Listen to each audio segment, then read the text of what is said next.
चलो घरों चलो सेटा नहीं आसो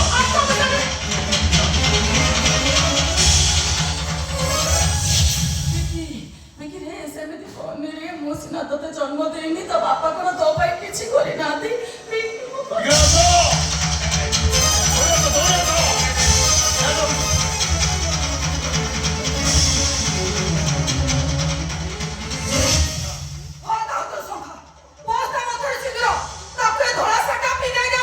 हम फिरा लगाएंगे जो बारंगार प्रेम पागल है मो मार तंटी जीवी मारी देइछ मते मा काउंट करी देइछ सेई बारंगार हातरो संखा भांगिबो तमे पिंदर बजिबो तमे धरा साड़ी पिंदई विधवा करिबो तमे पछे मते मारी दे किंतु तो मां को मो विधवा सचे करबी विधवा करिबो के नाही कलिरा अरे सोचे मारू बोले खाली मार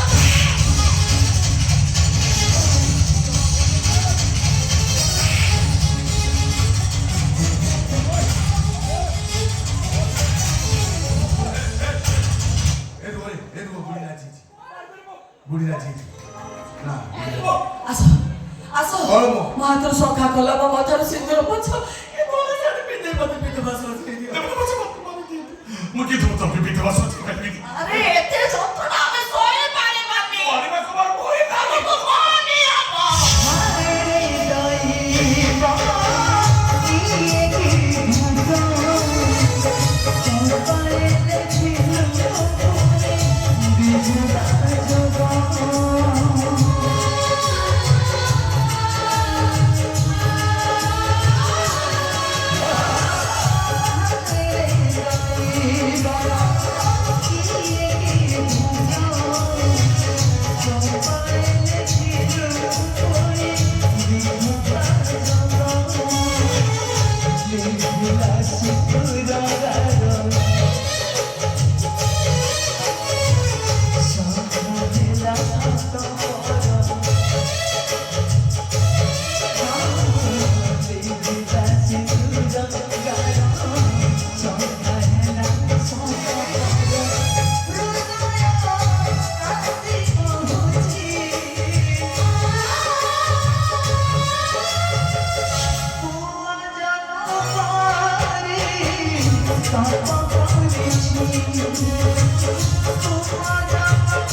अच्छा विकी मसाको भुयो भेटो सब मोर भी झाला भइला मो काम तो सोइला मु गुरुडी छाटिया छकर छ तमे आसो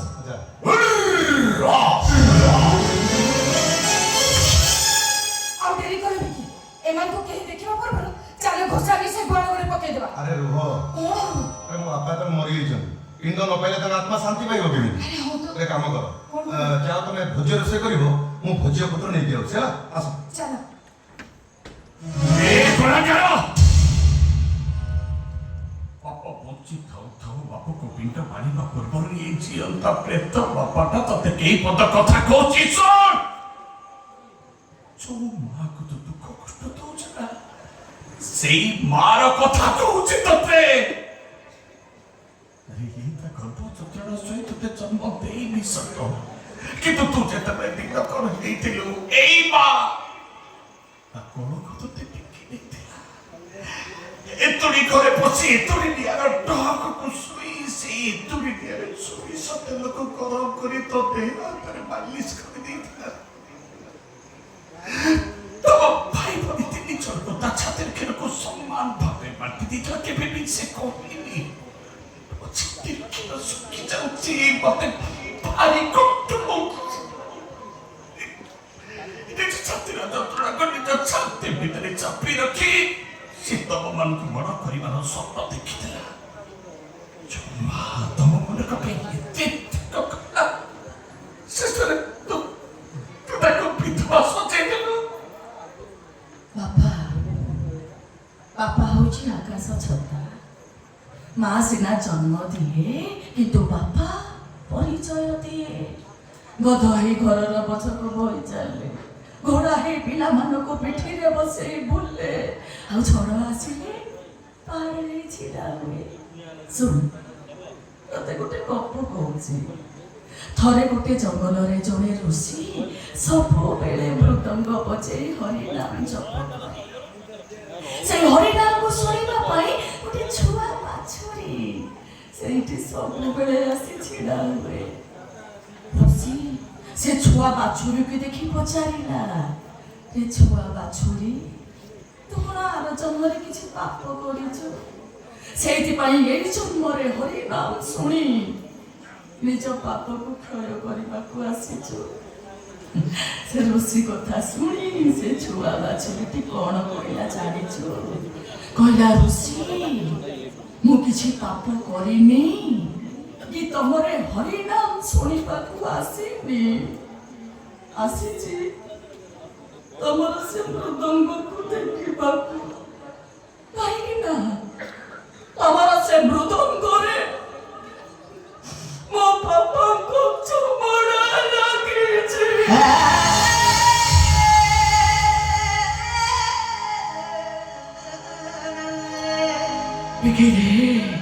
ବାପ ଥିଲେ ପୁଅ ସଭାରେ ହାରେ ନା, ବାପ ଥିଲା ପୁଅ କାହାକୁ ଡରେ ନା, ବାପ କାନ୍ଧ ଲାଗେ ସ୍ୱର୍ଗଠୁ ଉଚ୍ଚା, ବାପ ବିନା ସବୁ ଲାଗେ ଫିକା ଫିକା। ଯୋଉ ବାପା ତୋ ପାଇଁ ଏତେ ତ୍ୟାଗ କଲେ ତୁ ତାଙ୍କୁ ସୁଧି ହେଇଗଲୁ। ଯୋଉ ବଣ ପାଇଁ ଦୁନିଆର ସବୁଠାରୁ ଶୀତଳ ଛାଇ ଦେଇଥାଏ ସେ ହେଉଛି ମା। ପିଲାମାନଙ୍କୁ ମୋର 100 କାଲି ଶୁଣି ସାରିବା ପରେ ମୋର ପଦବୀ ଅଭିଶାପ ପାଇନଥାଏ। ସେ ହେଉଛି ମା।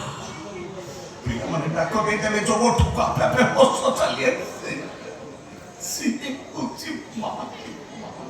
ଯୋଉ ଗୋଡ଼ରେ ଗୋଡ଼ ରଖି ଶୋଇ ପଡ଼ିଲେ ଦେହର ସବୁ କ୍ଳାନ୍ତ ଦୂର ହେଇଯାଏ, ସେ ହେଉଛି ମା।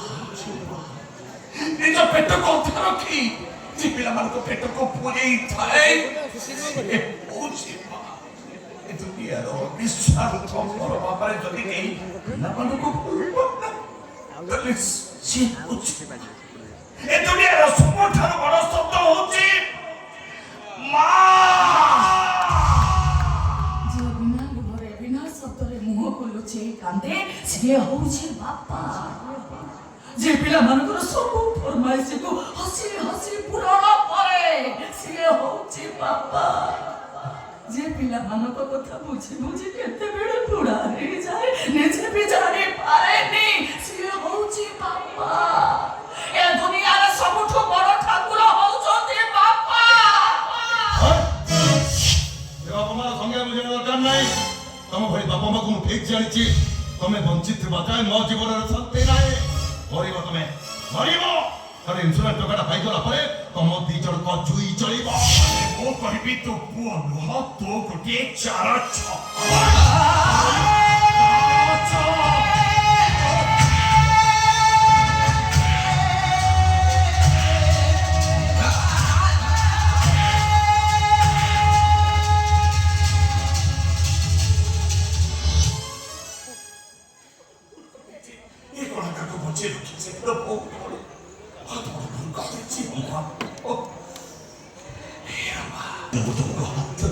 ଅନୁରୋଧ କରିଥିଲି।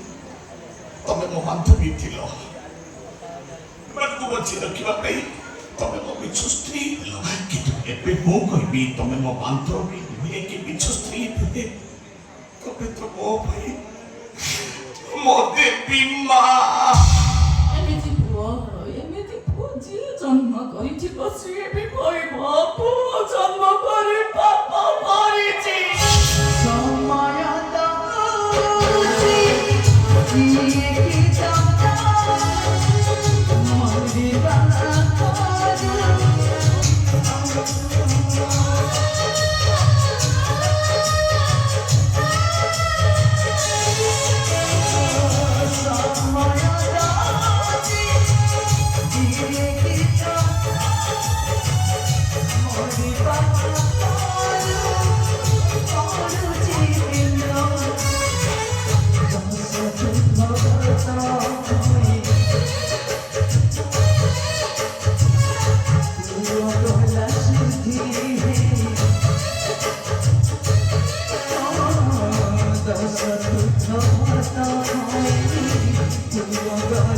ଅଛି